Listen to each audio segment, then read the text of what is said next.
अब आते हैं क्वेश्चन नंबर 30 पे। 30 पे क्या दिया हुआ है कि given a vector A 2i minus J plus के का, बी वेक्टर दिया हुआ है, सी वेक्टर दिया हुआ है, ठीक है।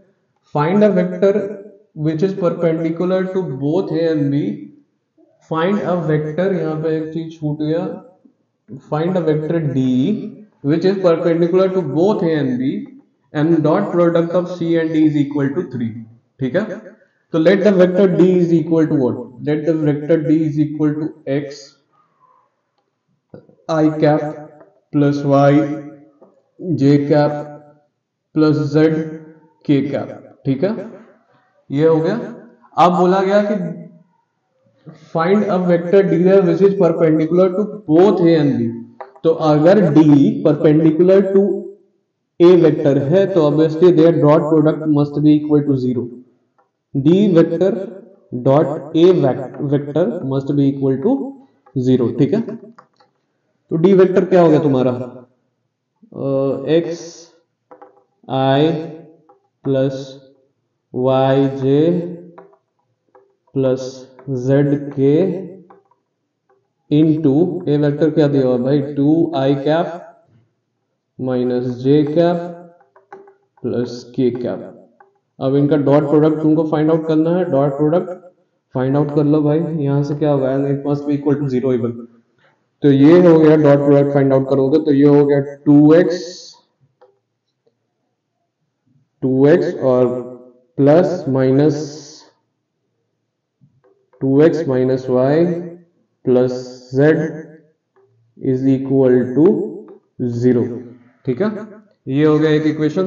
दूसरा, ऑब्वियसली सवाल में ये भी बोला गया कि d is perpendicular to b even, therefore उसका भी डॉट प्रोडक्ट क्या होगा, dot b dash is equal to 0, is equal to 0। तो यहां से आपका डॉट प्रोडक्ट आ गया x आई कैप प्लस वाई जे कैप प्लस जेड के कैप इंटू इंटू क्या, बी वेक्टर, बी वेक्टर क्या है, 3i कैप माइनस के कैप। ऑब्वियसली x यहाँ पे x आई कैप यहाँ पे कुछ नहीं है, 0 है, तो ये हो गया इसका डॉट प्रोडक्ट क्या हो गया, x इंटू 0 मान लो तो 0 ही हो गया, 3x होगा ना, आई कैप तो है, जे कैप नहीं। तो 3x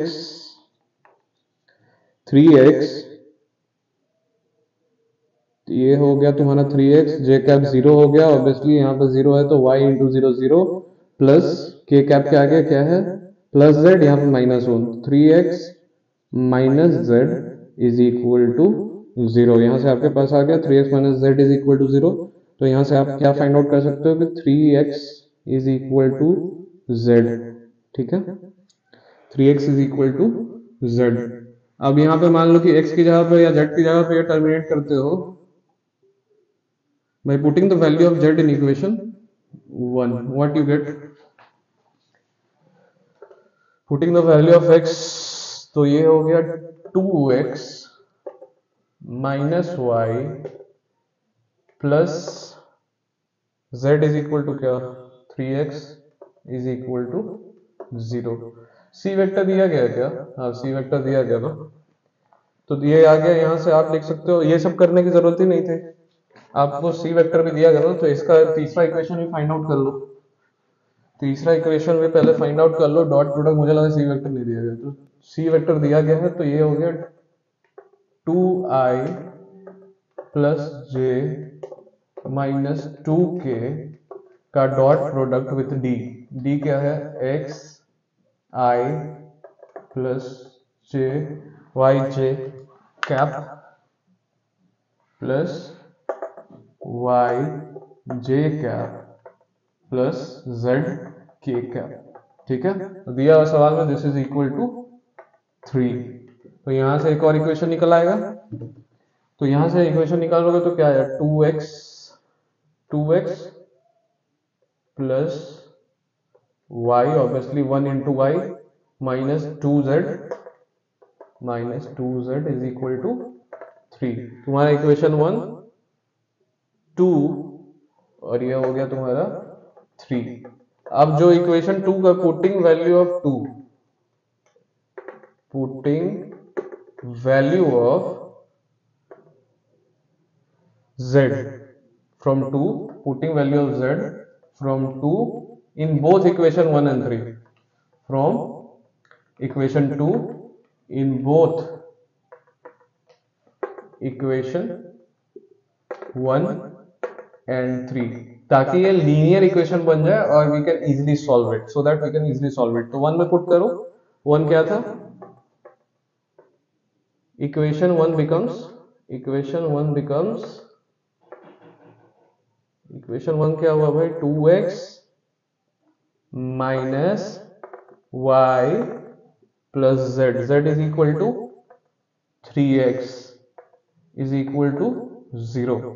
तो तुम्हारा इक्वेशन क्या आ गया, 2x प्लस 3x कितना हो गया, 5x minus y is equal to 0। Equation 3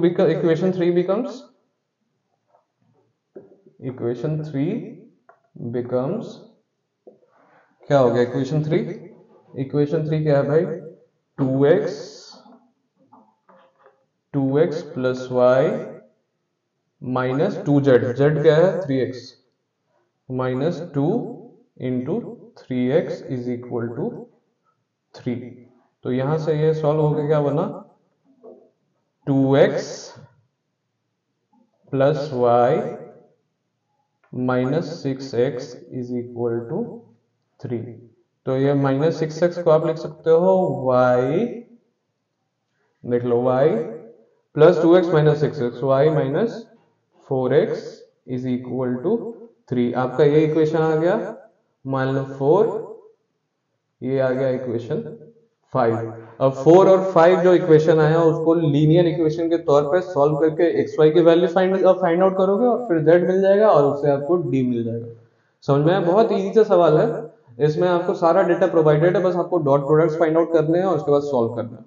तो लेट्स मूव अहेड, मैं इस साइड इरेज कर रहा हूँ, ऑब्वियसली ये इजी है डॉट प्रोडक्ट्स, तो let's erase it and proceed करना है आपको now by solving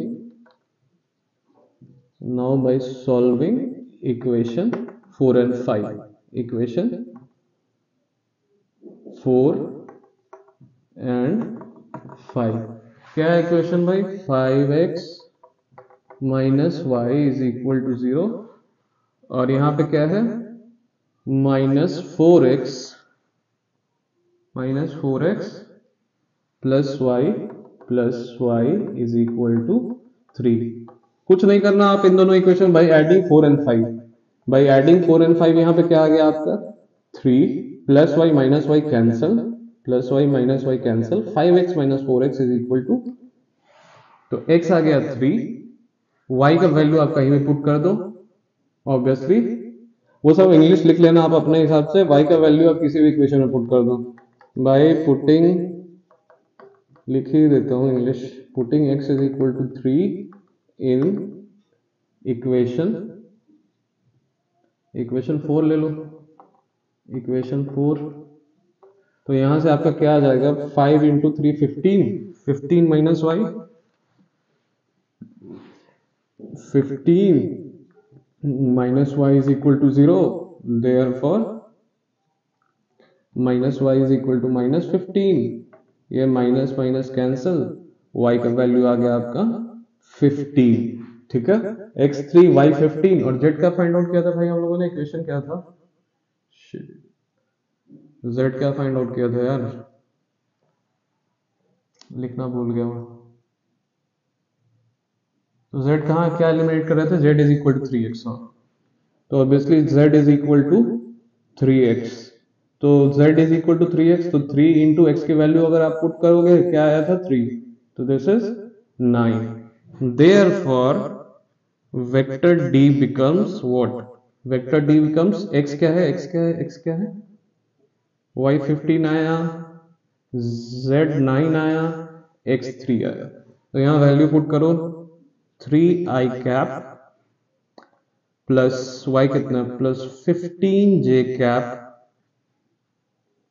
plus 9k cap, ये हो गया आपका एक vector equation of D. This is the answer. Easy सा सवाल था, बस डॉट प्रोडक्ट्स फाइंड आउट करने थे, थोड़ा लेंदी था बट आसान था। तो थोड़ा ध्यान से कीजिएगा, जब लेंदी सवाल होते हैं तो सब चीज का ध्यान रखो, प्लस माइनस और बाकी साइंस का, इक्वेशंस का, इन सब चीजों का ध्यान रखो। और सवाल आसान था। Let's move ahead to the next question.